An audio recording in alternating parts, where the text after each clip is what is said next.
Insurance is one of, if not the biggest expense for most trucking companies. And in this video, we're going to dive into commercial insurance. Let's get into it. Now, this video is primarily made for new authorities, but it can also be used for those that already have an authority or that are looking to find a different insurance company to go through. And this can apply to box trucks, semis, Hotshots, basically the whole trucking company in general.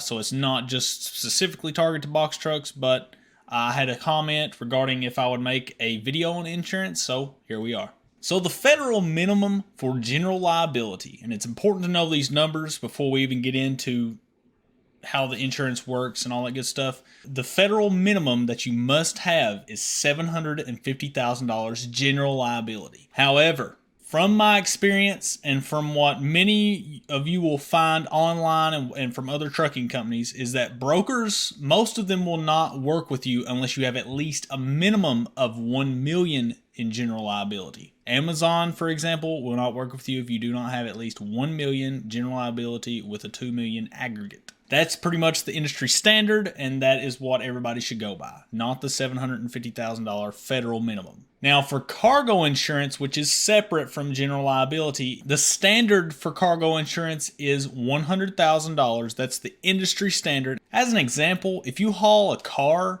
let's say you haul a single car for a hotshot run, a single Dodge Hellcat can take up all of that plan or most of it. Say it's an $80,000 car, and if you wreck, your insurance, you basically own that car if you wreck, right? Or it gets destroyed. So your insurance has to be able to cover that. So there are cases where you need more than the industry standard if you're doing more than, let's say, $100,000 loads. If you haul a Bugatti, I mean, you're going to need, you know what I'm saying? Just as an example, it's kind of blowing it out of the water. But you will need to think about your cargo insurance and taking these loads if you maybe need to get a temporary one-time use cargo insurance on top of your standard 100K. For most box trucks, since mainly my audience is more toward the box truck sides, most of you guys will be fine with $100,000, but something to think about, especially if you haul hazmat stuff. You can get more cargo insurance temporarily through a website such as tripcargo.com, tripcargo.com.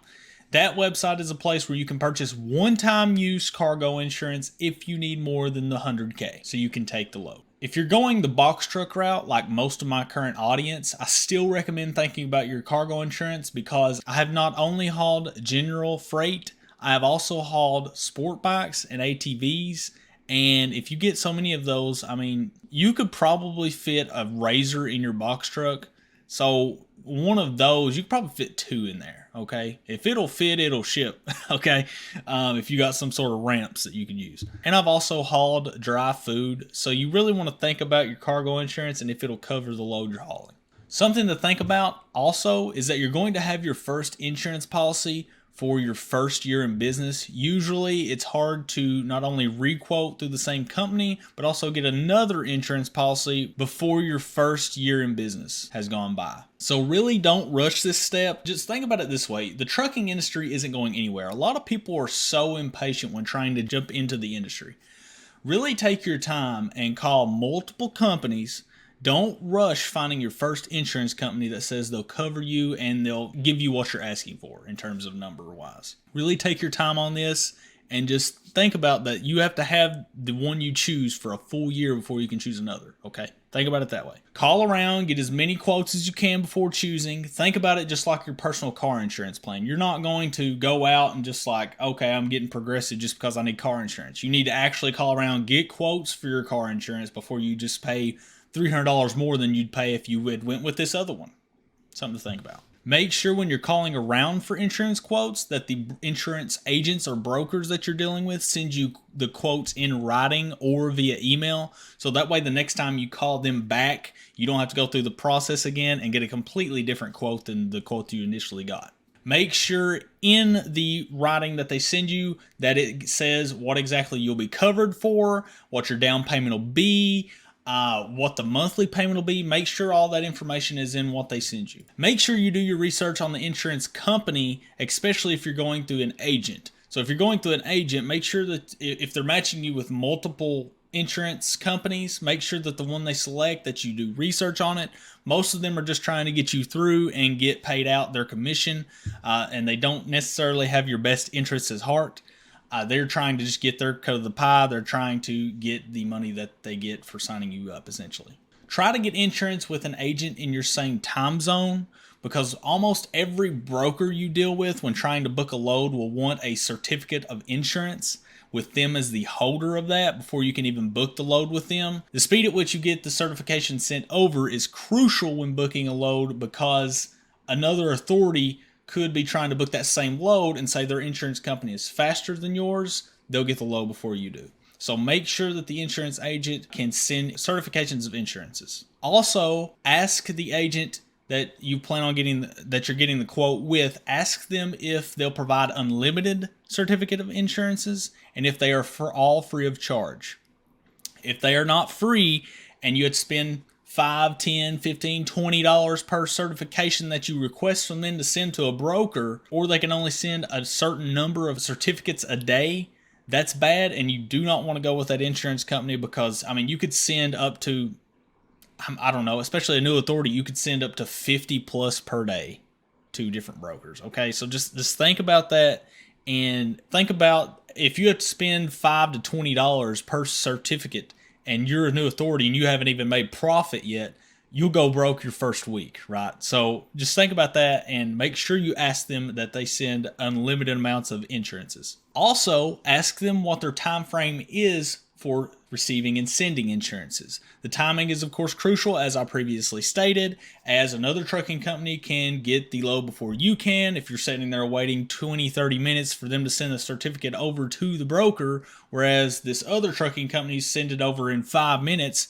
and then you're back to square one because they got the load and you didn't. Another thing to consider when getting quotes is to consider the insurance company's safety score. Just like trucking companies, the insurance companies also have a score. They can range from A++ all the way down to F, all the way down that scale. Make sure you at least get an A- plus, an A- rated company plus. So from A++ to A-. Do not go below A-. There are a lot of new authorities that have commented and that I know of that have went with a B-rated company, and then a lot of brokers will not give them a load because they will consider you high risk. Do not cheap out on your insurance. It will not be worth it in the long run, and you will not make as much money as you can. And the difference is usually minimal between A- or between A and B rated companies. It's usually like $100, $150 a month. So just think about that. Go ahead and get the A-rated companies. Another thing to consider is also ask if the insurance company is based in the United States. If not, do not go with them. Turn and go to somebody else. They are not legally obligated to fulfill their promises, and good luck getting them in a U.S. court system if something was to happen and they don't pay for the wreck. You've been paying them thousands of dollars per month and they don't fulfill their end of the bargain. So that's a brief way to basically look around and get quotes and what you need to look out for when you're trying to get insurances.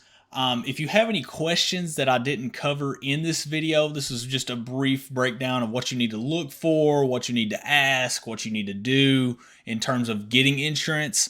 And this is primarily, again, for new authorities or people that are looking to get into the trucking industry. But also, I hope I shed some light on maybe a trucking authority trying to get a new insurance company, what you can look out for and what you need to look out for. If I didn't include it, just again, leave a comment below. Be sure to like the video, as it'll spread the video to people that are trying to find this video.